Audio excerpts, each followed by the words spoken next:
नमस्कार। कार्यक्रम साहित्य जगत में सभी दर्शकों का स्वागत है। दर्शकों, मनुष्य अपने अस्तित्व से लेकर जीवन भर अपनी भावनाओं की अभिव्यक्ति के लिए अलग अलग माध्यमों का चुनाव करता है। कभी ये चुनाव हमारी प्रकृति पर निर्भर करता है, तो कभी सामने वाली जिस व्यक्ति तक हम अपनी बात पहुंचाना चाहते हैं उसकी प्रकृति पर।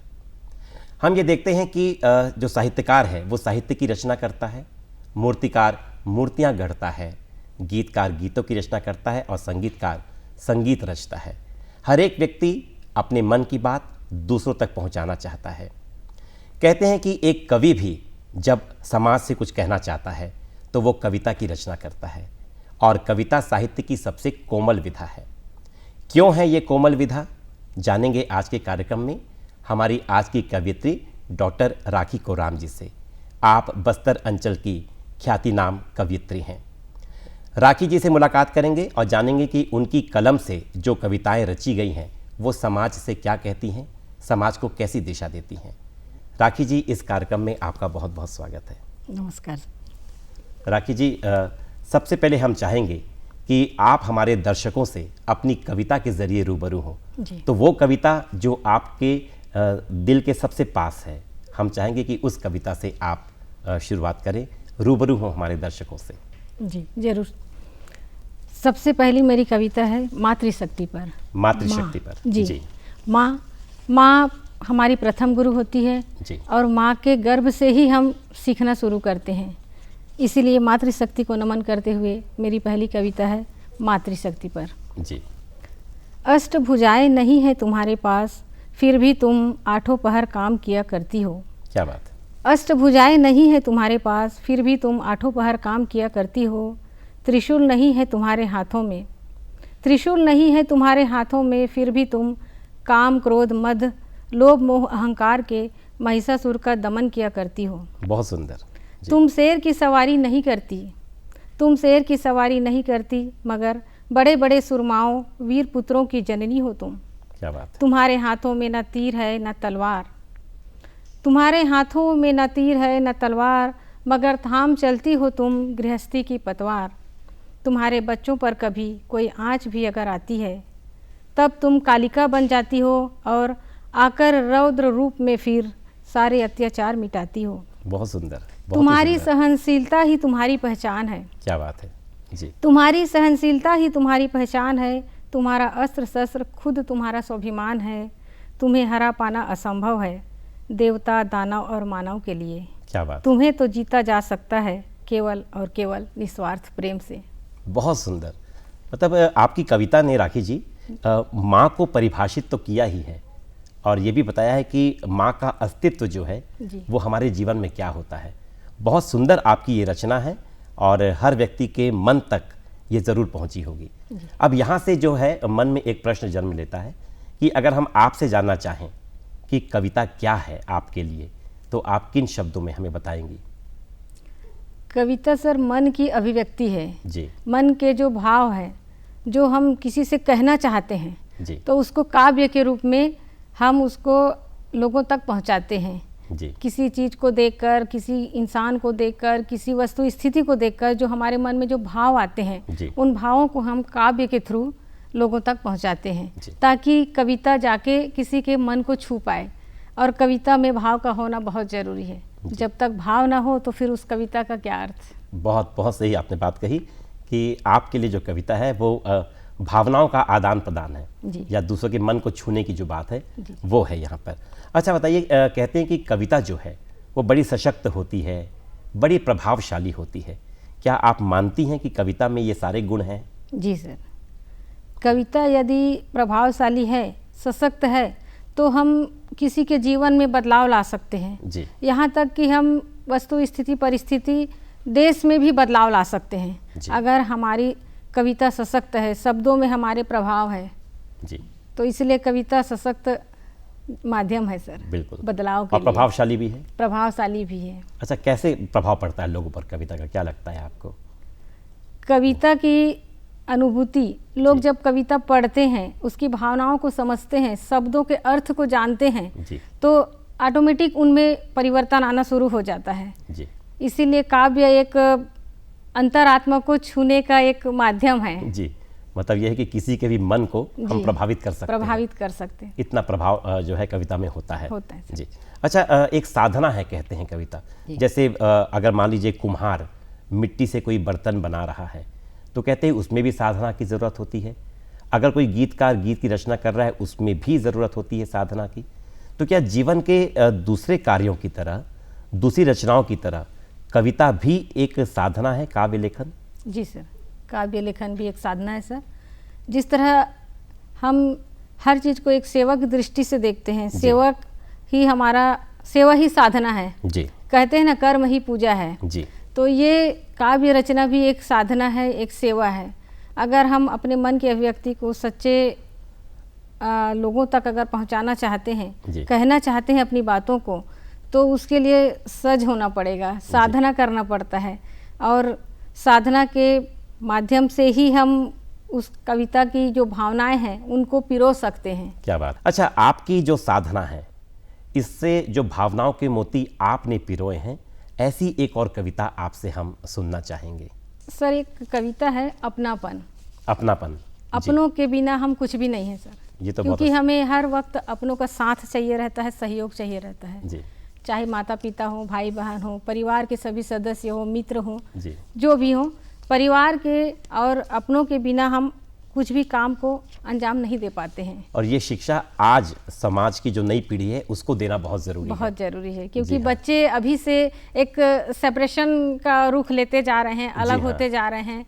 और यहाँ तक कि जब माता पिता के पास बैठना नहीं चाहते, समय नहीं दे पाते, तो फिर देश के लिए या समाज के लिए क्या ही कर पाएंगे। मतलब पहले जो संयुक्त परिवार था वो एकल परिवार बना, और अब एकल परिवार में भी देखने की हर सदस्य जो है आत्म केंद्रित हो रहा है जी। तो ऐसे में आपकी ये कविता मुझे लगता है कि बहुत ज़रूरी है जी।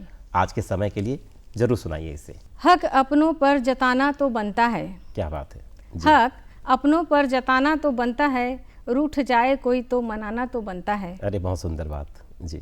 यही तो मिठास है रिश्तों की, यही तो मिठास है रिश्तों की, कभी अपने लिए तो कभी अपनों के लिए मुस्कुराना तो बनता है।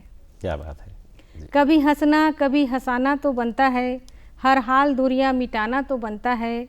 जादू की झप्पी देना हो अगर जी, जादू की एक झप्पी देना हो अगर, तो प्यार से मुस्कुरा कर गले से लगाना तो बनता है। क्या बात है, बहुत सुंदर। चलता रहे सिलसिला बातों का, चलता रहे सिलसिला बातों का, इसलिए कोई बहाना बनाना तो पड़ता है। दिल से दिल को मिलाना तो बनता है, बन जाए कहीं कोई रिश्ता जी, बन जाए कहीं कोई रिश्ता, तो रिश्तों को निभाना तो बनता है। हक अपनों पर जताना तो बनता है, रूठ जाए कोई तो मनाना तो बनता है। क्या बात है। आप जब विषय का चुनाव करती हैं अपनी कविता के लिए, तो क्या तरीका होता है, कहाँ से ये विषय आप लेकर आती हैं, कैसे होता है चुनाव? किसी भी चीज़ को अगर हम देखकर उसके लिए हमारे मन में जो भाव आते हैं जी, तो उसी को हम एक विषय के रूप में लेकर उसी के फ्लो में बहते चले जाते हैं और उसी पर रचनाएं बनते चली जाती हैं। मतलब विषय आसपास होते हैं, विषय आसपास ही होते हैं। पहले विषय बनता है, फिर उसमें से काव्य की धारा निकलती है। क्या बात है। तो आपको क्या लगता है कि आपके आसपास हमेशा ऐसे विषय जो है मौजूद रहे हैं? जी सर, बिल्कुल सर जी। जहाँ हम बैठे हैं, जहाँ हम चल रहे हैं, उठ रहे हैं, बैठ रहे हैं, काव्य तो एक आत्मा की आवाज़ है जी। क्या बात है। जहाँ भी हम चले जाएं, जिस भी स्थिति में रहें, हमको वहाँ अगर हम पॉजिटिव सोच लेकर चल रहे हैं तो हमको कुछ ना कुछ वहाँ जरूर मिलेगा जी, जिस पर हम काव्य रचना कर सकते हैं।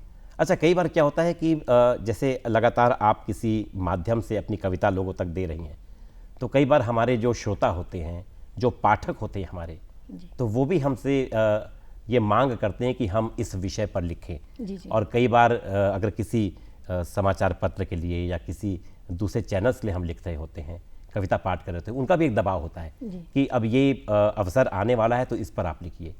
तो वहाँ पर चुनाव हम नहीं करते, तो वहाँ पर विषय जो है वो हम तक दिया जाता है।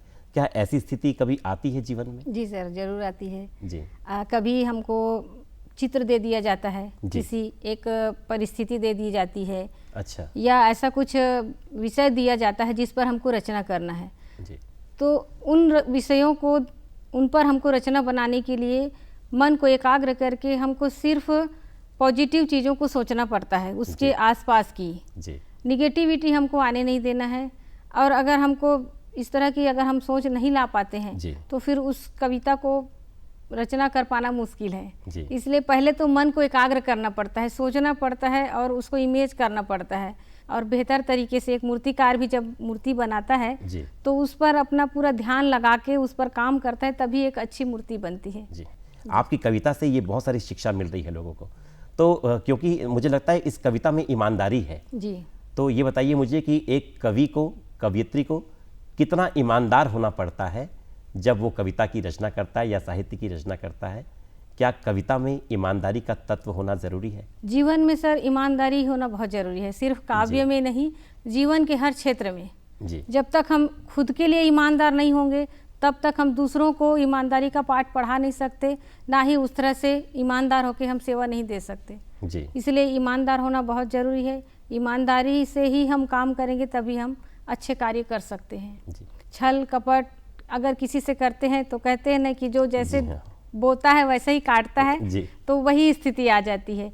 कभी भी अपनी ईमानदारी से डगमगाना नहीं चाहिए। इसी ईमानदारी से आपने अपने परिवेश पर, प्रकृति पर भी बहुत सी रचनाएं आपने लिखी हैं। जी। तो जानना चाहेंगे कि किस तरह से इस विषय का आप चुनाव आपने कर लिया? क्या बस्तर में रहना इसकी एक वजह है? और ऐसी ही एक कविता आपसे सुनना चाहेंगे जो प्रकृति पर आपने लिखी है। जी। नन्ही कलियाँ। जी। तोड़ो ना नन्ही कलियों को फूल बनकर खिल जाने दो, तोड़ो ना नन्ही कलियों को फूल बनकर खिल जाने दो, कल तो पेड़ों से झड़ जाएंगे, आज भंवरों से मिल जाने दो। क्या बात है, बहुत सुंदर है। ये भंवरे गुनगुन करते हैं, ये भंवरे गुनगुन करते हैं और फूल पर मंडराते हैं, सुनकर गुनगुन की आवाज़ फूल चमन में खिल जाते हैं। बहुत सुंदर है, बहुत ही चमन की शोभा इन फूलों से है, चमन की शोभा इन फूलों से है, इसलिए इनको खिल जाने दो, तोड़ो ना नन्ही कलियों को फूल बनकर खिल जाने दो। बहुत सुंदर है। जी। माली भी देखो आ गया, माली भी देखो आ गया, माली भी देखो आ गया और पौधे नए लगा गया, कल इनमें भी कलियां खिल जाएंगी और मन ही मन मुस्काएंगी, तुम तोड़ इन्हें ना ले जाना, इनको खिलने का मौका देना, माली इनका रखवाला है, माली से तो इनको मिल जाने दो, माली से तो इनको मिल जाने दो, तोड़ो ना नन्ही कलियों को फूल बनकर खिल जाने दो। बहुत सुंदर। चुन चुन कर नन्ही कलियों को, पेड़ पौधे ऐसे जी। तोड़ना नहीं चाहिए, पत्तियों को, फूलों को कोई भी आकर तोड़ लेते हैं अपने स्वार्थ के लिए, निज स्वार्थ, हम अपने आनंद के लिए। अपने आनंद के लिए। ये फूल अच्छा लग रहा है तो तोड़ लिए, ये पत्ती अच्छी लग रही है तो रख लिए, गुलदस्ता बना लिए, तो इससे पौधों को नुकसान होता है और उनको जो दर्द होता है उस पर है। जी। चुन चुन कर नन्ही कलियों को ऐसे ही हम ले जाएंगे, कल को नए पौधों को उगाने। क्या बात। कल को नए पौधों को उगाने हम बीज कहाँ से पाएंगे, फल से ही तो बीज आते हैं। बहुत सुंदर। फल से ही तो बीज आते हैं, कुछ बीज तो बन जाने दो, तोड़ो ना नन्ही कलियों को फूल बनकर। बहुत गहरी बात है इसमें, बहुत गहरी बात है। देखिए इसमें मनुहार भी है, एक चिंता भी है आपकी कविता में जी। और एक बड़ी कठोर और कटु जो सत्य है वो भी इसमें नज़र आता है। तो इतने सारे भावों से युक्त है आपकी ये कविता। और आज के समय में जब हम देखते हैं कि प्रकृति का संरक्षण बहुत ज़रूरी है, तो आपकी ये कविता आज के समय में बहुत बहुत ज़रूरी है पूरे समाज के लिए। बहुत अच्छा लगा आपसे ये कविता सुन करके। ठीक है, अब जानना चाहेंगे आपसे कि जो ये जिम्मेदारी आपने निभाई है इस कविता के माध्यम से, जी। इसे हम एक सामाजिक जिम्मेदारी कह सकते हैं। जी जी। तो कविताओं के माध्यम से जो कवि है, जो रचनाकार है, क्या लगता है आपको वो सामाजिक जिम्मेदारियां निभा सकता है? कविता में कितनी शक्ति होती है सामाजिक जिम्मेदारी निभाने की? काव्य में बहुत जिम्मेदारी है सर। लोगों को प्रभावशील करती है कविता, प्रेरणा देती है कविता। विद्यार्थी हैं जो बच्चे, उनको बहुत प्रेरणा मिलती है और देश प्रेम भी रहता है कविता में। अगर एक जुनून भरा, जज्बा भरा कविता हो तो एक क्रांतिकारी बदलाव आ सकता है समाज में। क्या बात है। जिस तरह आज़ादी के टाइम पे जो भी काव्य रचनाएं हुई, जिससे हमारे जो स्वतंत्रता सेनानी थे उन लोगों को बहुत आत्मबल, संबल मिला, एक जुनून, एक जज्बा सा जग गया, एक उदात्त भावना जो है एक वो एक भावना प्रबल हो गई और हम कुछ कर गुजरने के मकसद से आगे बढ़े और हमने वो चीज़ हासिल कर लिया। जी हाँ। इसीलिए कविता बिल्कुल सशक्त सही है। प्रभावशाली। माखनलाल चतुर्वेदी जी हैं, जी जी सुभद्रा कुमारी चौहान जी हैं। जी। ये मतलब इनकी कलम से जो भी शब्द निकले, उन्होंने लोगों को एक जुनून से, एक जोश से भर दिया और बलिदान की भावना से भर दिया, ये कह सकते हैं। जी जी जी। क्या लगता है आपको, अगर राष्ट्रीयता की भावना आज की पीढ़ी में हम जगाना चाहें तो क्या कविता हमारा साथ दे सकती है या माध्यम बन सकती है? जी सर, जरूर माध्यम जरूर बन सकती है सर, क्योंकि बच्चों को काव्य पाठ करना अच्छा लगता है, पसंद आता है। अगर हम उसको सरल शब्दों में लिख रहे हैं तो बच्चे आसानी से पढ़ लेंगे, पढ़ के समझ भी जाएंगे और जी। उनमें एक नया परिवर्तन भी आएगा, ऐसा जी। मेरा मानना है। बिल्कुल सही है आपका मानना। और देखिए, राष्ट्रीयता की भावना जब हम अपनी कविता के जरिए लोगों में जगाते हैं तो कहीं ना कहीं हमारा राष्ट्र जो है वो समृद्ध होता है, सशक्त होता है। जी। क्या लगता है आपको, वो बच्चे जो समाज की मुख्य धारा से कट गए हैं, निराशा में या अवसाद में, डिप्रेशन में चले गए हैं, क्या ऐसी कभी कोई परिस्थिति आती है तो उस समय एक कवि की क्या जिम्मेदारी होती है? कवि की जिम्मेदारी उस परिस्थिति में ये होगी कि वो ऐसी रचनाएं बच्चों तक पहुंचाए जी। जो बच्चे सरलता से जिसको पढ़ पाएँ, समझ पाएँ और अपने आप को पहचान पाएँ। जी। क्योंकि शुरुआत अपने से होती है, खुद से, स्वयं से। स्वयं को जब इंसान जानता है कि मैं कौन हूँ, क्या हूँ और मेरी जिम्मेदारियाँ क्या है, जी। तब वह कुछ करने लगता है, अपने लिए, अपने में बदलाव लाता है, धीरे से फैमिली के लिए सोचता है, परिवार के लिए, फिर समाज के लिए और देश के लिए, फिर वो अपने आप सोचने लगता है। मतलब प्रक्रिया शुरू हो जाती है। प्रक्रिया शुरू हो जाती है। इसलिए बच्चों के लिए एक सरल सहज काव्य का होना और एक प्रभावशील काव्य उनके जीवन में बहुत परिवर्तन ला सकता है और बच्चे ही हमारे देश का भविष्य है। जी, बहुत सही बात आपने कही है कि बच्चों के लिए जो काव्य है वो मतलब सरल भी हो, जो पढ़ पाएँ, समझ पाएँ और निश्चित रूप से वो आने वाला कल है। ये सारी बातें आपकी बड़ी प्रेरणास्पद हैं। ये तो हम आपसे जानना चाहेंगे कि क्या कविता लोगों को प्रेरणा दे सकती है, विशेष करके जीवन में आगे बढ़ने के लिए, लक्ष्य हासिल करने के लिए? जी सर, जरूर प्रेरणा दे सकती है सर, क्योंकि कविता ही एक ऐसा माध्यम है जिसको ज़्यादा पढ़ना पसंद करते हैं। जी। गद्य तो सोना है और काव्य चांदी है कहते हैं। जी। मेरे गुरु ने ये मुझे बताया था। जी। लेकिन गद्य को बड़े लोग पढ़ते हैं इत्मीनान से और बच्चों को, आजकल के दौड़ भाग में बच्चों को तो बहुत फास्ट चाहिए, हर चीज़ जल्दी चाहिए। तो काव्य एक ऐसा प्रभाव बच्चों में एक उनके मस्तिष्क पे छोड़ता है कि वो चंद मिनटों में उसको पढ़ भी लें और समझ भी लें। इसलिए काव्य एक अच्छा माध्यम है कि बच्चों को सही दिशा देने के लिए। और चांदी की जो एक उज्जवल चमक है जी, वो बच्चों के जीवन में आए। अच्छा, आपसे जानना चाहेंगे, हम जिस क्षेत्र में रहते हैं, जिस मिट्टी में हम पलते हैं, बढ़ते हैं, उस मिट्टी से एक कवि का नाता क्या होता है? क्या वो स्थानीय बोली में काव्य की रचना करके, साहित्य की रचना करके अपने इस रिश्ते को और गहरा करता है? क्या आपके साथ ऐसा हुआ है? सर, ये छत्तीसगढ़ है जी, और छत्तीसगढ़ में तो भंडार है कलाओं का। जी। विभिन्न प्रकार की कलाएं हैं यहाँ जी। और ये हमारा साहित्य भी उन्हीं कलाओं में से एक है। जी। और जिस मिट्टी की खुशबू हमारे काव्य में न झलके तो फिर उस मिट्टी से हमारा नाता ही क्या है? जी। देश के लिए हम लिखते हैं और परिवार समाज के लिए तो हम लिखते ही हैं, प्रकृति के लिए भी लिखते हैं, लेकिन अपनी एक भाषा होती है, मातृभाषा, जो हम अपने माँ के मुख से सुनते हैं प्रथम बार और उसी भाषा को लेकर हम आगे बढ़ते हैं और अपनी क्षेत्र की, अपनी बोली में, अपनी भाषा में जब हम बात करते हैं तो एक अपनापन झलकता है और सहज होते हैं और हम सहज हो जाते हैं। जी।